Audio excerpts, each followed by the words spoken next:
नमस्कार। अभी पितृपक्ष चल रहा है। लोगों के मन में भी भ्रांतियाँ रहती है, एक विचार रहता है कि पितृपक्ष में क्या करना चाहिए। बहुत लोग हैं जिसके फादर नहीं है, माँ नहीं है, पितृपक्ष मनाते हैं, उनको ये भी नहीं जानकारी हो पाती है पितृपक्ष में क्या करना चाहिए, क्या नहीं करना चाहिए। इसको लेकर हमसे कोई आदमी सवाल भी किया है कि जब भी महात्मा से या बुद्धिजीवी लोगों से या संत महात्मा से या प्रकांड विद्वानों से जब भी आपसे भेंट होगी तो इस पर जरूर चर्चा करिएगा। इसको लेकर हमारे साथ हैं देश के मशहूर कथावाचक डॉक्टर रामाशंकर नाथ दास जी महाराज जी हैं। इनसे भी जानने का प्रयास करेंगे कि और आग्रह करेंगे जे पितृपक्ष में क्या करना चाहिए, पितृपक्ष में क्या परहेज है और क्या है। सबसे बड़ी बात है कि पितृपक्ष क्या है, इसको लेकर महात्मा जी से जानने का प्रयास करेंगे। सबसे पहले आपका दंडवत। आपको नमस्कार, राधे राधे, हरे कृष्णा जी। पितृपक्ष चल रहा है, ये सबसे बड़ी लोगों का एक भ्रम होता है, मैंने क्या होता है, अज्ञानता होता है कि पितृपक्ष क्या है, लोग समझ नहीं पाते हैं महाराज जी।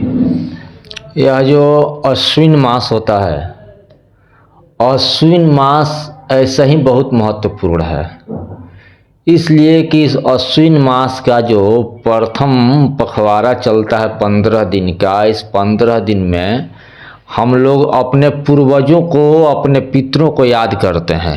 उनको याद करने का एक बहुत सुंदर समय होता है।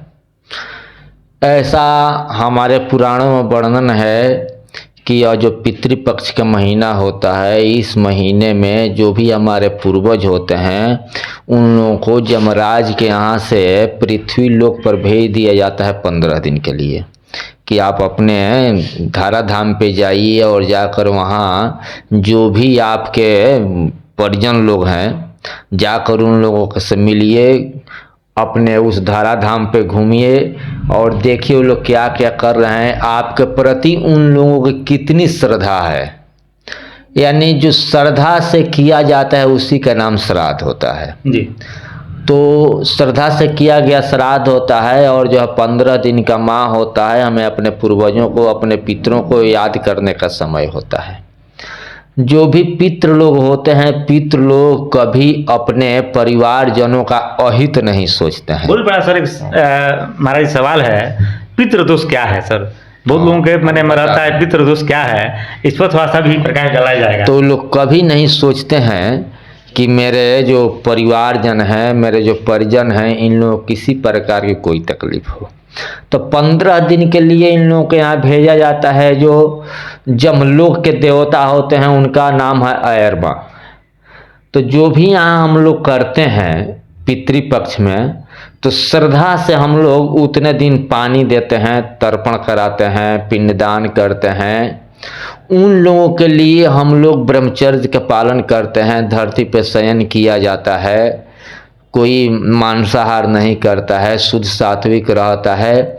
और इस समय हम लोग अधिक से अधिक हरि कथा सुनते हैं, अधिक से अधिक हरि नाम करते हैं, जिससे कि जो भी मेरे पितृ आए हैं, मेरे जो भी पूर्वज आए हैं, श्रद्धा पूर्वक हम लोग जो कुछ भी करते हैं उन लोगों के लिए स्पेशल किया जाता है कि उन लोगों की आत्मा को शांति मिले, भगवान उनको अपने यहाँ स्थान दें, भगवान के यहाँ उनका अपना स्थान बने। इस उद्देश्य से हम सभी लोग इस समय हरि कथा करते हैं, हरि नाम करते हैं, कीर्तन कराते हैं। वैष्णव जनों, शुद्ध वैष्णव जन, लिखा गया है कि अगर एक भी शुद्ध वैष्णव को अगर भोजन करा दिया जाता है, तो कैसा वैष्णव? जो परंपरा के द्वारा दीक्षित हो, जो शुद्ध वैष्णव हो, परंपरा से दीक्षित हो, गुरु के द्वारा उसको मंत्र मिला हो। तो गुरु के द्वारा जो मंत्र मिला हो, उस मंत्र का जाप कर रहा हो, परंपरा से दीक्षित हो, त्रिकाल संध्या कर रहा हो, ऐसे अगर एक शुद्ध भक्त का अगर भोजन करा दिया जाता है अपने परिवार में, तो समझिए कि 1000 भोजन कराने से अच्छा है कि एक शुद्ध भक्तों का भोजन कराए, एक शुद्ध ब्राह्मण का भोजन कराए। जी। सबसे बड़े सवाल एक और है, तिथि क्या होता है? बहुत लोग मन में बताया जी एकम को हमारे पिताजी मरे हैं, तो एकम कब पड़ता है, कैसे मैंने अपना सल भाई मुड़वाए और उस दिन तर्पण करे। कोई कहता है कि नहीं उसी दिन को मैं, जिस दिन को मरे हैं, जैसे मैंने बुधवार को मरे तो बुधवार को मनवा लेंगे हम। कोई तिथि होता है, इस पर थोड़ा सा प्रकाश डाला। हाँ, इससे मैंने विधि विधान है कर्मकांड के अनुसार। कर्मकांड में ऐसा विधि है, पुराणों में ऐसा विधि है कि जिस तिथि को उनका प्राणांत हुआ है जी। उसी तिथि को अपना मुंडन कराया जाता है, तर्पण कराया जाता है, पिंडदान कराया जाता है, दान दिया जाता है, ब्राह्मण भोजन कराया जाता है। नहीं, पंचबली किया जाता है। अब पंचबली में ब्राह्मणों का भोजन हो गया, गौ का भोजन हो गया, कौआ का भोजन हो गया, चींटियों का भोजन हो गया, मछली का हो गया। तो यह 5 बलि होता है। तो बहुत लोग जो पंचबली प्रतिदिन देते हैं, अगर पंचबली प्रतिदिन नहीं दे पाते हैं तो क्या करना चाहिए, जो भी भोजन बने घर में, सुबह 2 मिट्टी के बर्तन रख लेना चाहिए, एक में भोजन रख लेना चाहिए, एक में जल रख लेना चाहिए और ले जाकर उसको अपने छत पे रख देना चाहिए। उसके बाद ही भोजन ग्रहण करना चाहिए। पहले ठाकुर जी को भोग लगाइए, इसको निकालिए, ले जाकर के ऊपर रखिए। तो जो आयरमा नाम के देवता हैं वह कौवे के रूप में आते हैं। तो वहाँ जो कौआ लोग भोजन करते हैं तो उसको माना जाता है कि जम लोग के देवता आयरमा यहाँ भोजन करते हैं और वही भोजन वहाँ पितरों को मिलता है। तो जो पितृ पक्ष में जो भी दान किया जाता है, भोजन कराया जाता है, वस्त्र दान दिया जाता है, उससे पूरे 1 साल तक हमारे पितरों का भोजन चलता है। और सबसे बड़ी बात है कि पितरों के लिए हम लोग माला करें, हरि नाम करें, हरि कथा करें, हरि कथा कराएं, श्रीमद् भागवत कराएं, श्रीमद् भागवत सुने और यह संकल्प लें कि यह जो पुण्य हो मेरे पितरों को मिले और मेरे पितरों की इससे मुक्ति हो। तो ऐसे ऐसे विधान है। अभी इस समय तो ऐसा स्थिति हो गया है, ऐसी परिस्थिति बन गई है लोगों की, ऐसे बाल बच्चे हो गए हैं कि जो जिंदा माता पिता हैं, जिंदा माता पिता के प्रति किन्हीं लोगों की श्रद्धा नहीं है। बहुत बड़ी बात है सर जी। भी जिंदा में अपने जिंदा में श्रद्धा नहीं है, कोई सेवा नहीं करता है, कोई वस्त्र नहीं देखता है, कोई भोजन नहीं देखता है। अगर 4 लड़के हैं तो क्या करते हैं, जब वृद्धा हो जाते हैं तो उनके जमीन की बंटवारा होती है, उनके पैसे की बंटवारा होती है। अब होता है कि इसमें से 4 लड़के का और 1 माता पिता का हिस्सा निकाल दो। तो जिसने आपके लिए उसको अधिगृहित किया, उसको संजो कर रखा, सब कुछ किया और उसी को उसी में से हिस्सा दिया जाता है, यह कितनी बुरी बात है। अगर बच्चे होते हैं तो 4 बच्चों को 1 माता और 1 पिता पाल पोस कर और बड़ा कर देता है, उसको सब कुछ कर देता है।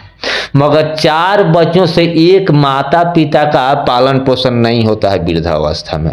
यह बड़े दुख की बात है। तो अगर वृद्धावस्था में 4 बच्चे मिलकर 1 माता पिता का अगर पालन पोषण नहीं कर रहे हैं, खर्च नहीं चला रहे हैं, भोजन नहीं चला रहे हैं, वस्त्र नहीं चला रहे हैं और मरने के बाद वे कितना ही पितृपक्ष मनाएं तो कभी उनके पितृ लोग खुश नहीं होंगे और पितृदोष लगेगा ही। क्या होता है, जब पितृ लोगों की सेवा नहीं होती है, पितृ लोगों के लिए भोजन नहीं दिया जाता, इसलिए जितना प्रॉपर्टी है सब तो मेरे पितृ लोगों का है, उन्हीं लोगों का छोड़ा हुआ है। अब उन लोगों के लिए हम 15 दिन भी नहीं निकाल पाते हैं साल में, कुछ उन लोगों के नाम पे दान नहीं कर पाते हैं, उन लोगों के लिए हरि नाम नहीं कराते हैं, उन लोगों के लिए हरि कथा नहीं कराते हैं। तो उन लोग आते हैं तो देखते हैं वो लोग कुपित हो जाते हैं, इसलिए कि 15 दिन में जो भोजन दिया जाता है इसी से उन लोगों का 1 साल का भोजन चलता है। जब नहीं मिलता, कुपित होकर जब वो लोग जाते हैं तो वहीं भगवान को भी लगता है कि देखो इन लोगों के लिए इसने इतना किया, इतना भागम भाग किया, इतना पैसा इकट्ठा किया, इतना संपत्ति इकट्ठा किया, इतना धन इकट्ठा किया और मरने के बाद इसको 1 लोटा जल भी नसीब नहीं हो रहा है, तो भगवान भी कुपित हो जाते हैं वैसे लोगों पर।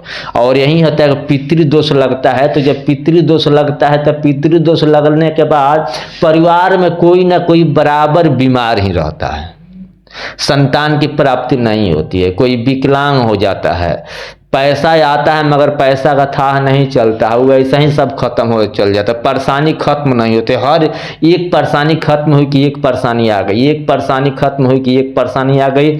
इसी में यही प्रक्रिया चलते रहती है और जो भी आता है उसी में खत्म होते रहता है।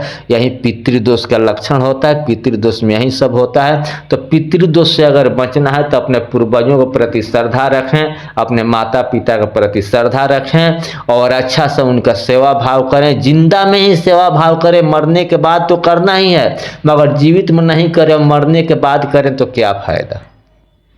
चलिए सर हमारे साथ हैं थे, अभी महात्मा जी बता रहे थे पितृपक्ष को कैसे करना है, क्या परहेज है, क्या नहीं करना चाहिए। आपको ये कमेंट में कैसा लगा कमेंट करके निश्चित बताने का प्रयास करेंगे। आपके कमेंट का इंतजार रहेगा। तब तक सभी साथियों को नमस्कार।